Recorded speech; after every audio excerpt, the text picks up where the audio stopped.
They toasted the perfect couple under chandeliers that looked like captured constellations, and I stood up with my glass, a small blue phone, and a heartbeat loud enough to drown the orchestra. "If you're watching this," my late husband's voice would soon say, "then our daughter has forgotten who raised her." The room would fall into a silence so complete that even the ice in the crystal would seem afraid to clink. But before that silence, there was a sentence I wasn't meant to hear, and a promise I had made at 6 p.m. on a winter afternoon beside a hospice bed. "I am Dorothy Williams, dot to anyone who has ever needed a librarian to find what the world tried to hide. I am 68, the keeper of lists and lunch receipts, of photos tucked into cookbooks, of a Chanel dress wrapped in tissue for 4 decades. I drove to the Ashford estate at 2:10 p.m., navy dress newly hemmed, sensible heels that wouldn't sink into manicured lawns. The gardens were manicured into obedience, the mansion all white stone and old money posture. 200 guests arrived polished as pearls, the women wearing jewelry bright enough to refract every insecurity I had ever learned to silence. My daughter, Sarah, luminous in that Chanel gown, smiled like a headline. "You look beautiful, sweetheart," I said, and she kissed my cheek as if we were both playing parts on a stage we didn't design.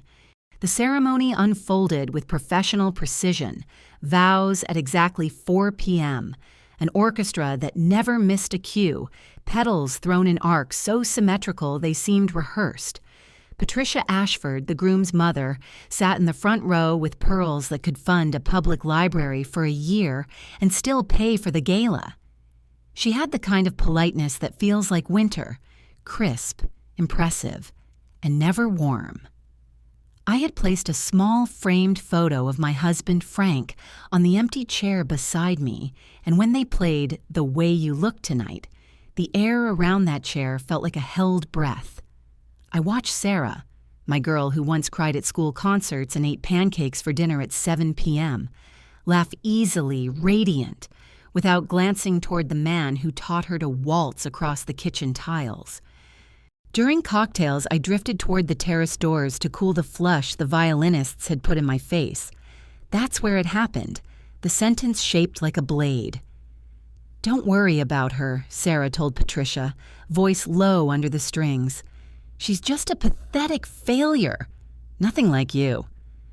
Patricia's smile tightened into approval. "At least she knows her place," she murmured, as if class were a room with a lock and she held the key. My fingers tightened around the stem of my glass. I thought of double shifts, of library cards renewed for parents who couldn't afford late fees, of Frank selling his guitar to cover 1 semester of Sarah's books. I thought of the letter in my purse, the one with shaky handwriting and a time stamped into my bones, written at 3:45 p.m., 3 days before he died. "If she treats you badly," Frank had whispered, "you read this out loud. Promise me, Dot." The reception softened into candlelight and expensive laughter. I was placed at table 8, close enough to observe, far enough not to disturb the tableau. When servers placed salmon fillets beside perfect circles of lemon, I heard forks and flattery. Beneath it, the drum of a different story. Sarah worked the room like someone who had studied the choreography of power. Touch the wrist, hold the gaze, land the phrase. I kept breathing past the sting. I told myself I could let it pass, that grief had made me fragile, that maybe she hadn't meant it. But the truth was a steady ache. My daughter had outgrown where she came from and was pruning the roots. When the band paused at 8 p.m. and glasses lifted for toasts, I felt the letter like a warm coal in my purse.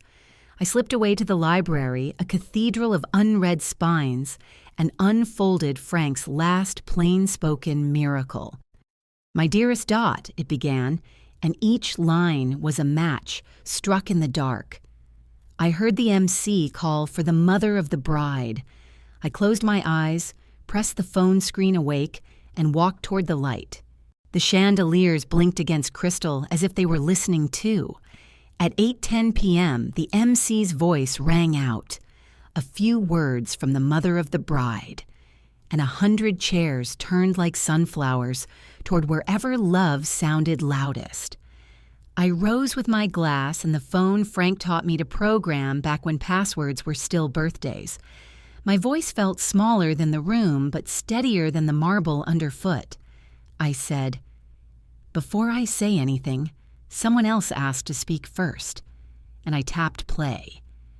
Frank's voice filled the ballroom, warm as Sunday coffee. "If you're hearing me," he began, chuckling softly the way he did when he pretended not to know card tricks, "then my girls are standing at a crossroads. Sarah, sweet pea, your mother spent 30 years at a library helping strangers find answers. If you ever forget what that means, listen harder. It means she believes people can change if they're given the right words." A sound moved through the room like weather. Forks lifted and froze. Napkins stilled mid-air. The orchestra leader lowered his baton. Frank went on, "Dot, I know our daughter is ambitious. Ambition is a fine engine, but engines need steering. If you're being diminished, speak. If you're being sidelined, step forward. And if anyone suggests you should surrender your life for their convenience, you read the letter in your purse. Promise me." I watched Sarah's smile calcify, saw Michael's hand move toward hers and stop, saw Patricia bow her head in a prayer that wasn't for me. Someone at table 3 whispered, "Is that her father?" And someone else said, "He sounds like a good man." I could have ended it there. Let the echo of a dead man's love do the work. But I thought of the phrase that had cut me at 5:10 p.m. on the terrace. Pathetic failure, and I felt the promise prickle in my palm. Frank recorded that at 6 p.m. 3 days before he died, I said, and a small tremor rode the words. He also left me something else. I unfolded the paper that had traveled everywhere with me, an ordinary sheet that had learned the geography of my hands. I did not read the worst of it. Not the lines about brochures slipped into hospital bags, not the dates he'd logged like a detective of his own leaving. I chose the lines that sounded like a compass. The daughter we raised is still in there somewhere. She's just lost her way. Then I put the paper away because weddings are not courtrooms, and grief is not a cudgel, and love has always been my family's first language. What I said next surprised even me. "Patricia, you raised a son who looks like a harbor in bad weather," I told her, because Michael was watching me with the kind of attention that isn't defensive. "And Sarah, you look beautiful in my dress, which means our history still fits you if you let it." I lifted my glass. To the lesson Frank taught us, respect is not a synonym for silence. A soft, shaky murmur answered. Some relief, some disapproval, the cautious applause of people who suddenly realize a story is bigger than the invitations promised. The band, grateful for cues, slid into a standard, and the room exhaled. At 9 p.m., after slices of cake that tasted like sugar disguising nerves, I slipped out to the moon-cool terrace. Sarah found me there in shoes she could not bear a minute longer. She stood in silence until the cricket stitched it into something we could wear. "You blindsided me," she said finally, not angry, just stunned. I told her I didn't want to, but I wasn't going to let anyone edit my life while I was still here to write it. She stared toward the dark hedges, then said the line that would become the hinge of everything. "We need to talk after today, not as a performance, as a plan." I nodded, and neither of us hugged, because truth had made us too tender to touch. I drove home at 10:30 p.m., headlights gliding over the quiet backs of billboards, Frank's voice replaying in my chest like a familiar hymn. In the glove compartment, the letter rested beside a roll of quarters and a map of Ireland I'd bought years ago and never unfolded. At a red light, I opened it. Counties with names like Stories waited, green lines promising roads I had never taken. I thought, I am not done choosing where I go. By Monday morning, the flowers from the wedding had already begun to wilt in the hotel lobby. I watched them on my way to the library, petals curling inward like secrets. The building smelled the same as it had for 30 years, paper and coffee and quiet ambition. Margaret looked up from the circulation desk, her red glasses slipping down her nose. "Dot," she said, beaming, "you survived the social event of the season?"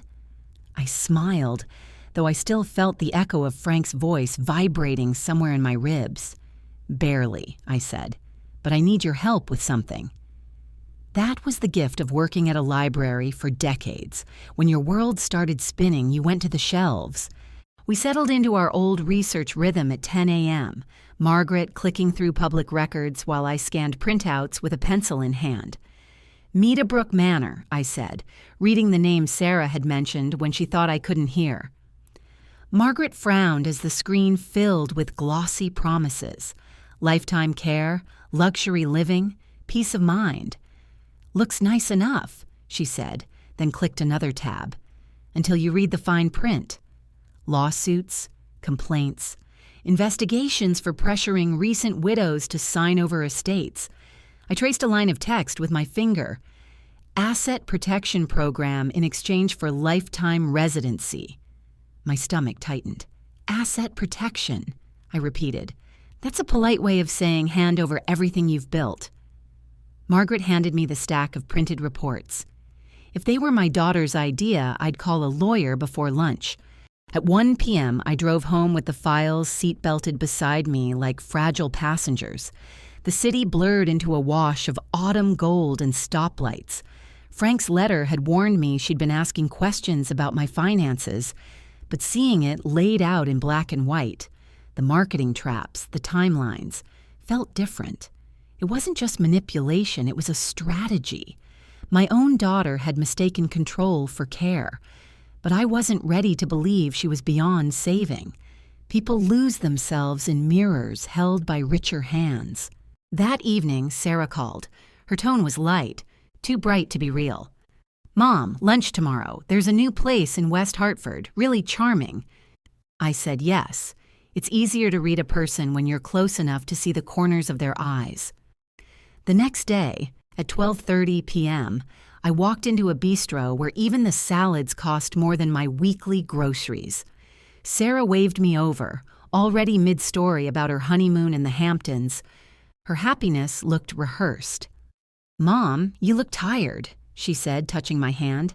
"I've been worried about you living alone. It's not safe." I smiled, the way librarians smile when someone returns a book 3 months late. "I manage fine." She leaned forward, voice soft, conspiratorial. "Michael and I found this wonderful senior community, Meadowbrook Manor. It's exclusive, but there's an opening next month. You'd love it." I let her speak, every sentence polished with practiced concern. "They have this amazing asset program," she added, her eyes flicking to the diamond on her finger, "so you'd never have to worry about money again." I set down my fork. "That's thoughtful," I said, keeping my tone calm, "but I'm not ready to give up my independence yet." Her smile stiffened. "Mom, you have to be realistic. You can't handle everything alone forever." I met her gaze. "Are you sure this is about me not handling things, or about you handling too much?" The color drained slightly from her face. "You're being dramatic. I just want what's best for you." I took a slow sip of water. "And you think what's best for me is signing away my life to a company under investigation?" Her fork froze midair. "What are you talking about?" "Public records," I said gently. "They're very revealing if you know how to look." For the first time, she looked truly frightened. "Mom, that's not fair."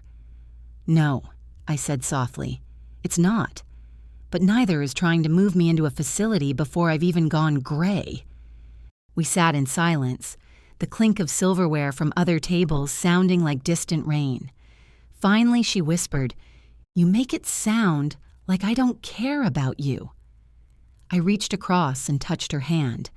"I think you care, Sarah. I just think you've forgotten what care looks like."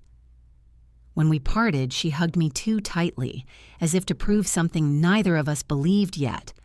But I left that lunch knowing what I needed to do. Frank had seen this coming, and now it was time to finish what he'd started, to remind our daughter that love built on fear isn't love at all. 2 weeks later, she called again. Her voice was polished back into control, the way she used to sound before a big presentation at her PR firm. "Mom, could you come by tonight around 7 p.m.? Michael and I have something important to discuss." There was something rehearsed in her tone. Too steady, too careful. I agreed, even as my chest tightened with the weight of déjà vu. Frank's letter had mentioned a moment like this, though I'd prayed it would never come. Their house in West Hartford glowed like a magazine spread when I arrived. Spotless hedges, warm light in every window, a welcome that felt choreographed. Patricia was already inside, seated on their cream sofa like a queen at court. The scene was arranged with deliberate symmetry. Me alone in one chair, the three of them together across from me. "Dorothy," Patricia began smoothly, "we're so glad you came. We've all been worried." I folded my hands in my lap. "Worried about what exactly?" Sarah's tone softened, almost pitying. "You've been forgetful lately, missing appointments, leaving messages unanswered." Michael nodded gravely, the dutiful son-in-law. "It happens to everyone as they get older." I looked from one face to another, realizing how carefully they'd rehearsed this. It wasn't a conversation, it was an intervention. Patricia smiled, the kind that could freeze boiling water. "We've taken the liberty of securing you a place at Meadowbrook Manor. It's truly the best in the state. All you'd need to do is sign these papers." Michael slid a folder across the coffee table, thick with legal forms, power of attorney, asset transfer agreements, healthcare directives. "This will make the transition smooth and protect your interests," he said, the words practiced down to the comma. I stared at the folder. "You've gone to a lot of trouble," I said quietly. Sarah leaned forward. "Mom, this is for your own good." "Is it?" I asked. "Because from where I'm sitting, it looks like you're trying to manage an inconvenience, not a parent." Patricia's eyes sharpened. "Dorothy, please. We only want to ensure you're cared for properly." "Properly," I repeated. "That's such a polite word for out of sight." The air thickened. Sarah tried again, voice trembling between guilt and frustration. "Mom, you need help. Dad isn't here anymore. You can't just—" "No," I interrupted, reaching into my purse. "But your father still has something to say." I pulled out the envelope I'd carried for weeks, worn soft at the edges, and unfolded the letter. Frank's words spilled into the room, steady and unflinching. "Sarah has been different since she started seeing Michael," I read, my voice calm.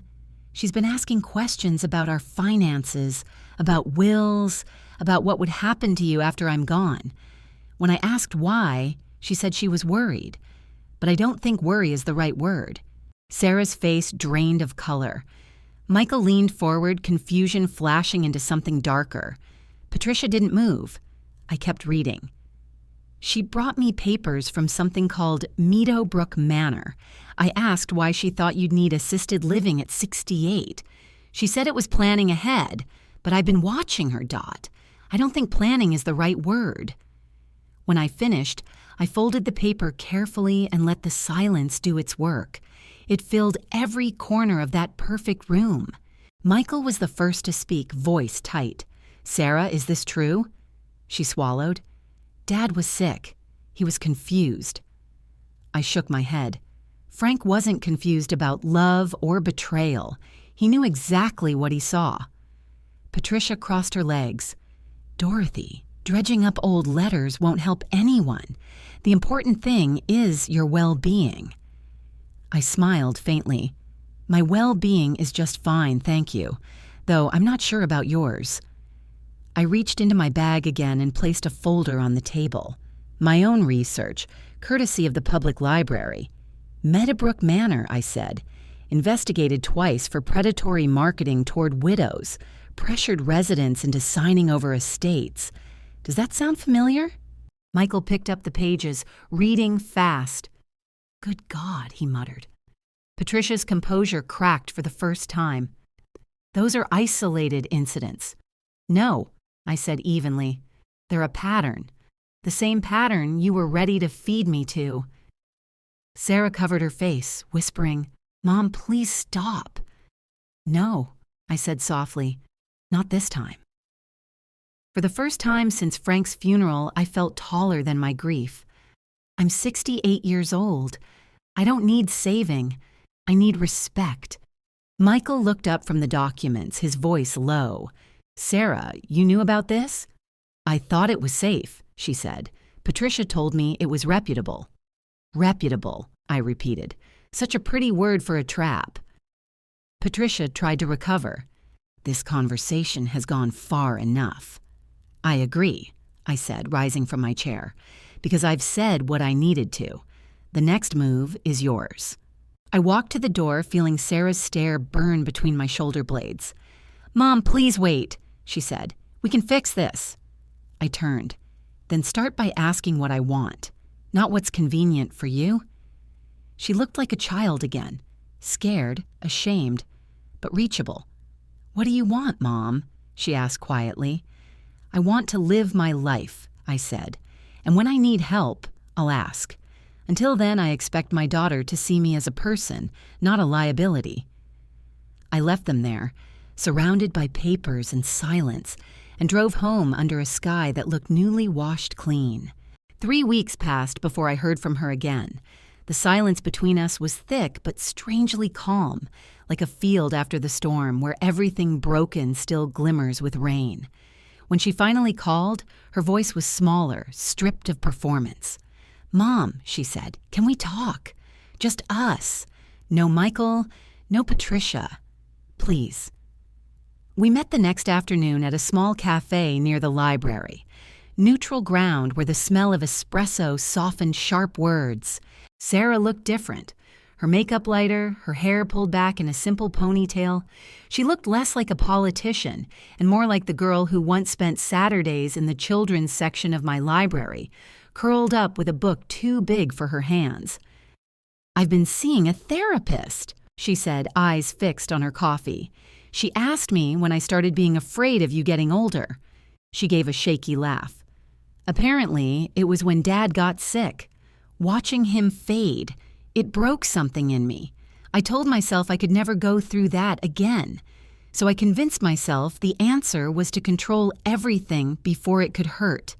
Her honesty caught me off guard. For months I had imagined her cruelty as deliberate, but hearing this, her fear dressed up as practicality, cracked something open in me. Sarah, I said gently, you can't protect people by erasing them. Love doesn't work that way. Tears slipped down her cheeks. I know that now. I treated you like a problem to be solved instead of a person to love. I'm so sorry. She reached for my hand. You've always been strong, Mom, but I thought if I could just organize your life, I'd never have to face losing you. I squeezed her fingers. I'm still here, sweetheart, but you have to let me live my own life while I'm here. She nodded, taking a breath that seemed to settle her soul a little. Michael knows everything now. He was furious when he realized how far I'd gone. He said it reminded him of what happened to his grandfather, when people tried to take advantage of him after he was diagnosed with dementia. Patricia hasn't said much since that night. I think she's embarrassed. A faint smile ghosted her lips. She called it the Dorothy situation. I couldn't help laughing. That's the most flattering nickname I've ever had. Sarah laughed too, wiping her eyes. I deserve that. But Mom, thank you for not giving up on me. You could have walked away. I thought of Frank then, of his letter, of how he'd known this moment would come. I almost did, I said softly, but your father believed the daughter we raised was still in there somewhere. Turns out he was right. We sat in comfortable silence, the kind that used to fill our kitchen at 8 p.m. after long days. Two women learning how to speak again without armor. Over the next months, we rebuilt slowly. Calls became weekly check-ins. Visits became laughter instead of arguments. Sarah started asking questions instead of giving instructions. "What do you want for your birthday?" she'd ask, or, "Do you like the idea of traveling again?" The shift was small but seismic. She was learning the hardest truth of adulthood, that parents don't stop being people once their children grow up. One bright morning, 6 months later, she called while I was at the library. "Mom, Michael and I were talking. We're planning a family trip to Ireland next spring. We'd love for you to come, with us." I paused, a novel in my hand, remembering the map I'd unfolded that night after the wedding. "Ireland, huh?" I said. "That's been on my list since before you were born."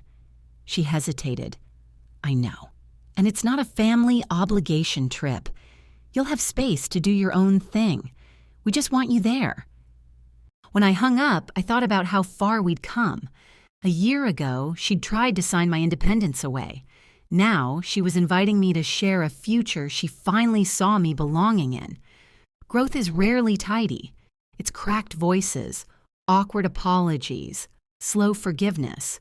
But it was real, and Frank, wherever he was, could finally rest, knowing his letter had done more than protect me. It had woken both of us up. A year later, I was packing for Ireland. The suitcase lay open on my bed, half filled with sweaters and guidebooks, when Sarah arrived carrying coffee and a box of pastries from my favorite bakery. "Excited for tomorrow?" she asked, settling into the armchair by the window. Sunlight fell across her face, softer than I'd ever seen it. "Excited and a little nervous," I admitted. "It's been a long time since I traveled farther than New Haven." She smiled. "You'll love it. Green hills, castles, bookstores everywhere, and no one will try to make you sign over your assets." We both laughed, the kind of laugh that only comes when pain has finally turned into memory. After a moment, I asked, "Can I ask you something?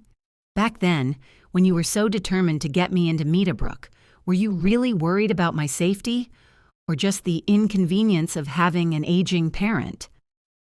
Sarah's expression softened, the question landing with the weight of truth. "Honestly, both," she said quietly. "I was scared of something happening to you, but I was also scared of what that would mean for me. I wanted everything in my life to stay perfect, and you getting older didn't fit that picture. I thought if I could control it, I wouldn't have to face it." She looked down, twisting the lid of her coffee cup. "Now I know the hard parts are what make love real. You can't outsource them to a facility or a form." I smiled, closing the suitcase. "You've grown up, Sarah." "I had a good teacher," she said.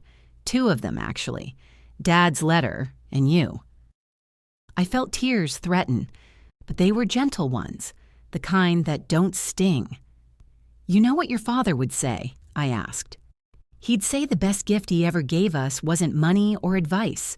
It was reminding us that we're worth fighting for." Sarah's eyes shone. "He'd be proud of you, Mom, and maybe proud of me too, for finally seeing you as a person, not a problem." I chuckled. "He'd probably also be relieved that he doesn't have to haunt Patricia for recommending that ridiculous place." Sarah laughed, wiping her eyes. "You're probably right." Patricia, for her part, had learned to be polite in a different way. Not the brittle manners of superiority, but the cautious courtesy of someone who's been proven wrong. She sent a note before the trip, brief, elegant, and surprisingly sincere. "Wishing you a wonderful journey. You deserve it." It wasn't friendship, but it was respect, and that was enough. When Sarah stood to leave, she hesitated at the door. "Mom," she said softly, "thank you for not giving up on me. When you played Dad's message that night, you could have walked away and let me drown in my own choices, but you didn't." I took her hand. "You're my daughter, Sarah. Real family doesn't vanish when someone makes a mistake. It learns how to forgive and how to start again." She squeezed my fingers. "I love you, Mom." "I love you too," I said. "Now go home and let me finish packing before I decide to cancel the trip." She laughed, kissed my cheek, and left with a promise to pick me up at 9 a.m. That night, I sat by the window, looking at the suitcase that would carry me farther than I'd ever gone. I thought about the woman I'd been, the one who let silence replace her courage, and the one I'd become, who finally stood up in a room full of strangers and reclaimed her dignity. Frank's letter had started it all, but the true miracle was what came after, rediscovering myself and watching my daughter find her way back to compassion.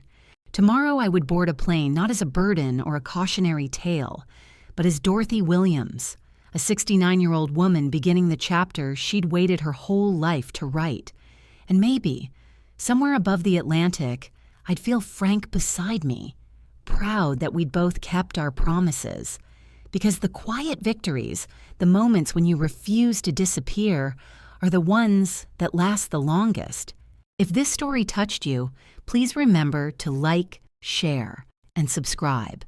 And tell me in the comments, what would you do if standing up for yourself meant saving your own dignity? Your stories matter too.